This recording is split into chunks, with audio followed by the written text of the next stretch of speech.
বাচ্চা জন্মগ্রহণ করে, রাসূল সাল্লাল্লাহু আলাইহি সাল্লামের হাদিস, কুল্লু মাউলুদিন ইউলাদু আলাল ফিতরাতি ফাআবওয়াহু ইউহাউবিদানিহি আও ইউনাসসিরানিহি আও ইউমাজ্জিসানিহি। তো রাসূল সাল্লাল্লাহু আলাইহি ওয়াসাল্লাম স্পষ্টভাবে বলে দিচ্ছেন যে একজন বান্দা যখন নতুন জন্মগ্রহণ করে, একজন শিশু যখন জন্মগ্রহণ করে, তখন এই বাচ্চার ধর্মটা কি থাকে।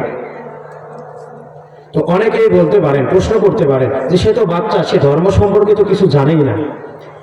তো রাসূল সাল্লাল্লাহু আলাইহি সাল্লাম বলতেছেন, একজন বাচ্চা যখন জন্মগ্রহণ করে তখন আল্লাহ তাআলা তাকে ইসলামী ফিতরতে, ইসলামী হুকুম আহকামে, ইসলামী ফিতরত নিয়ে তাকে সৃষ্টি করেন।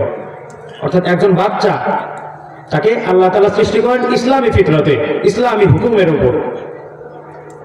কিন্তু রাসূল সাল্লাল্লাহু আলাইহি ওয়াসাল্লাম শেষ অংশে বলছেন ফাআবওয়াহু, কিন্তু তার পিতামাতা, আবওয়াহু অর্থ হলো তার অভিভাবক, অর্থাৎ সেই বাচ্চার অভিভাবকরা, বাচ্চার বাবা মারা, পিতামাতারা তাকে বানায় ইউহাউবিদানিহি, তাকে ইহুদি বানায়, আও ইউনাসসিরানিহি, অথবা তাকে নাসরানি বানায়, আও ইউমাজ্জিসানিহি, তাকে অগ্নি পূজারী বানায়।